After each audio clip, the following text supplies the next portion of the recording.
Olá! Olha, eu só não vou falar aqui atendendo a milhares de pedidos, que na verdade atendendo a 3 pedidos, só de 3 colegas, que pediram para mim falar um pouquinho sobre quais são as características da literatura gótica. Bom, a literatura gótica, gente, você já está pensando em livros contemporâneos, esquece. Primeira característica da literatura gótica, ela é vitoriana. Ela é uma literatura, né, que está agregada à literatura da era vitoriana, que foi uma era literária onde o cientificismo estava bastante exacerbado, né? Então existia assim uma contrapartida entre o fanatismo e a ciência, entre a elegância e aquela total miséria do povo.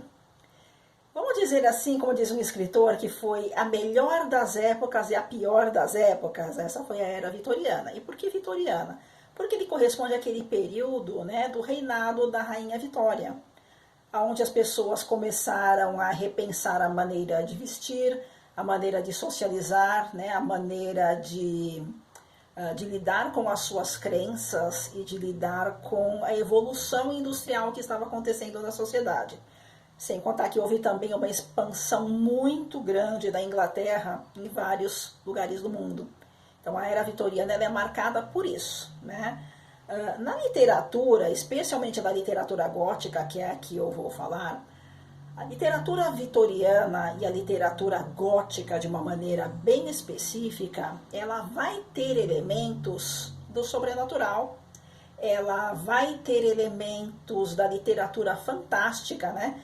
Onde o inacreditável, o inverossível e o fantástico acontecem dentro da narrativa.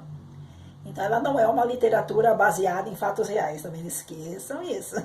Ela não tem nada a ver com aquilo que é comprovado pela ciência, mas ela vai ter assim elementos daquilo que é inacreditável dentro de crenças, de filosofia, né? Ela vai falar sobre seres fantásticos, sobre seres místicos. E sempre dentro da literatura gótica vai haver assim um intenso caso de amor ou algum romance impossível de se realizar. Um exemplo disso, gente, é aqui, ó, Conde Drácula.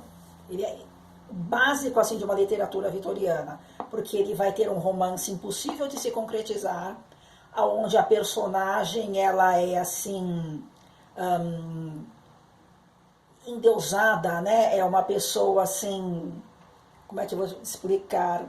Sabe, dentro do ultra-romantismo aqui no Brasil, quando a personagem feminina geralmente ela é o exemplo de tudo aquilo que é virtuoso e inatingível, né? E celestial e divina, a figura feminina dentro da literatura gótica vai se assemelhar um pouco também com isso, com o ultra-romantismo daqui do Brasil.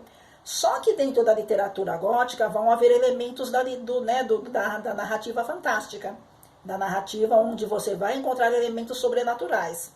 No Conde Drácula você vai ver muito isso. Aliás, o Conde Drácula, gente, ele começa na noite da Walburga, que é a noite que corresponde aqui ao último dia do mês de abril e o primeiro dia do mês de maio. Eu acho que eu vou postar esse vídeo mais ou menos próximo a essa data. A noite da Walburga, onde ele começa a narrar a história, né, que ele vai descrevendo em formato de cartas, para explicar para uma criança por que aquela criança tem aquele nome, que era para homenagear pessoas que lutaram contra as forças do mal, que aliás é outra característica da literatura gótica, né?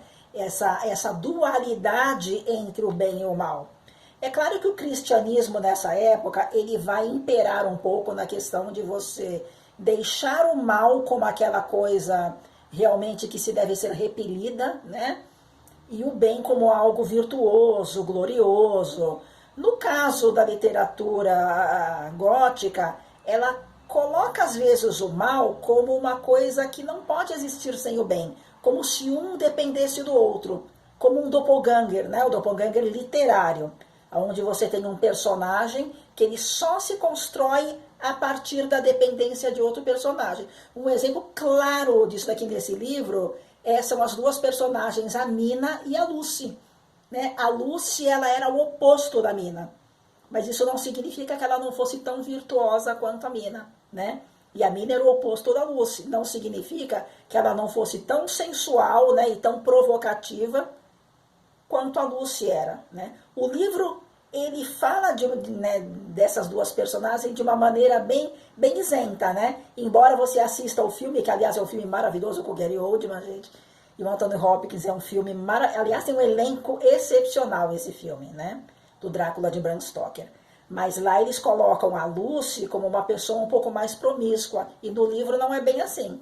No livro, a Lucy, ela é uma menina mais independente, né? E a Mina é uma menina mais púdica, né? Mais recatada. Mas as duas se complementam tão profundamente, né, na amizade delas, que um personagem não consegue se construir sem o outro.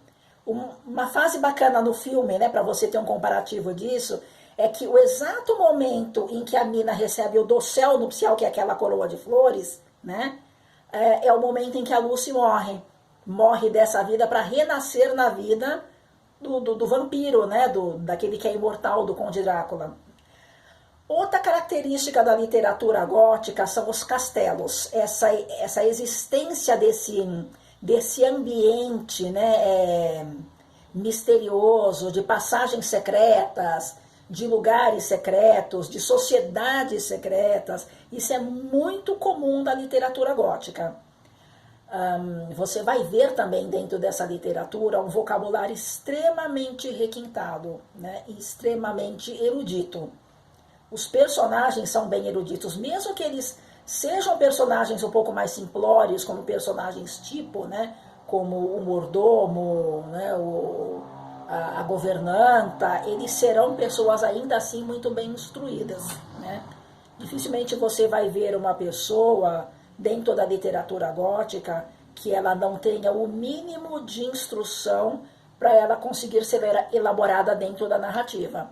Então, mesmo que você tenha uma empregada, será uma empregada muito perspicaz, que vai perceber os segredos dos seus senhores, né? E os personagens principais, eles são muito destacados. Essa questão do romance impossível também é um ponto muito importante na literatura gótica, porque os romances, eles sempre serão avassaladores, sempre com um personagem disposto a morrer pelo outro. O que você vai ver muito, né, nos livros relacionados à literatura gótica. E há também, gente, aquele argumento da crítica social. Durante o período vitoriano existia muito essa questão, né, de você mostrar que enquanto parte da sociedade estava preocupada com as suas vestimentas luxuosas, a outra parte da sociedade morria de tuberculose, por exemplo, de febre tifoide, né? Lenda do Cavaleiro Sem Cabeça, vocês vão ver isso, né? Essa contrapartida, né, entre as justiças e as injustiças. Isso é bem comum também dentro da literatura gótica. Você vai ver na literatura gótica uma questão muito importante com relação ao misticismo e ao cientificismo. Um exemplo bacana disso é a Mary Shelley com o Frankenstein, né? O Frankenstein, ele é uma literatura que ele vai falar quais os limites da ciência, né? E ela é uma literatura bem bacana, bem interessante, porque ela é escrita por uma mulher. E antigamente, naquela época, as mulheres usavam pseudônimos masculinos para poderem publicar os seus livros, porque por serem mulheres, elas não eram muito levadas a sério dentro da literatura. Esperava-se da mulher na questão de literatura como escritora, que ela escrevesse romancezinhos mais água com açúcar, né? Mais com aquela cara do romance, vamos dizer assim, do romance onde existisse o grande herói, a heroína por ser salva, ou a mocinha por ser salva, onde o vilão fosse friamente combatido, né? Dentro da literatura gótica, nem sempre o vilão é combatido. Às vezes o vilão, ele é o personagem principal dentro dessa trama da narrativa. Um exemplo bacana disso daí, eu não sei se vocês já assistiram o filme do Guillermo del Toro, acho que se chama A Colina Escarlate, onde a escritora, ela vai escrever um livro sobre fantasmas e ela precisa escrever a máquina, porque a letra muito feminina dela denunciava que ela era uma mulher. E ela queria ser lida, ela queria que o livro dela fosse lido. E para que fosse lido, ela gostaria que as pessoas lessem a obra e pensassem, não, só pode ter sido um homem que escreveu isso daí. Porque ela queria o mesmo respeito, né, nessa questão de crítica literária que os homens tinham, né? Outra característica da literatura gótica é que os escritores, eles assim, valorizavam muito aquilo que era lúgubre, né? Aquilo que era tristonho, aquilo que era depressivo, né? Que era triste. Você quer ver um exemplo muito legal daqui do Brasil, gente? Que nós tivemos o nosso gótico dos góticos aqui, que foi o Álvares de Azevedo. Gente, eu adoro esse escritor, adoro, ele é maravilhoso. Mas tivemos outros também, né? Como o Augusto dos Anjos foi um bom exemplo de pessimismo. Ele tinha um pessimismo na poesia dele, ele era simbolista, né? Mas ele tinha um pessimismo muito grande dentro da literatura dele. Aliás, os poemas dele, gente, não importa em que época você leia, parece que ele está falando a respeito da natureza humana em todos os aspectos da vida, todos os pontos da vida. Então, essas são as características da literatura gótica. Seres fantásticos, seres sobrenaturais, acontecimentos bizarros, inverossímeis, misteriosos, castelos, atmosfera assim sombria, né? Os personagens melancólicos, grandes histórias de amor, que nem sempre terminavam com final feliz, a maioria não. Sempre vai haver o sacrifício de um ou de outro para que haja a paz de espírito ou o resgate da alma, né? Como do Drácula. Então a literatura gótica é isso. Se vocês estavam pensando em livros assim atuais sobre vampiros, gente, não é. Isso é literatura contemporânea que vai abordar temas de vampiros, tá? Mas a literatura gótica, ela é necessariamente vitoriana. Ela é uma literatura antiga, escrita há alguns séculos atrás. O período vitoriano terminou mais ou menos no comecinho do século XX, 1901, 1902, por aí. Já se encerrou mais ou menos o gótico lá na Europa. E predominou aqui no Brasil talvez uns 5, 6 anos mais. Então fica aí, gente, essas dicas de literatura gótica para vocês, as características, para vocês saberem se vocês estão ou não lendo um romance gótico. E a principal dica, romances escritos na era vitoriana, tá? Entre, vamos dizer assim, segunda metade, né, do século XIX até o iniciozinho do século XX, vocês vão encontrar uma riqueza muito grande de literatura. Gente, boa leitura para vocês, né? E recomendo aí livrinhos bons para vocês lerem, vocês vão se apaixonar. E do Álvares de Azevedo, gente, o que eu recomendo para vocês é o livro Uma Noite na Taverna. Gente, esse livro é muito legal, porque ele começa com um foco narrativo, né? Que eu acho que é em terceira pessoa. E em dado momento do livro, ele passa o foco narrativo para a primeira pessoa. É um livro que ele tem 2 focos narrativos. É muito bacana. E ele vai contando cada um dos personagens histórias muito sinistras, né, muito fúnebres. E lá no finalzinho essas histórias vão dar um enlace, porque tem uma pessoa lá na taverna que está escutando essas pessoas contarem histórias, está instigando que as pessoas contem as histórias.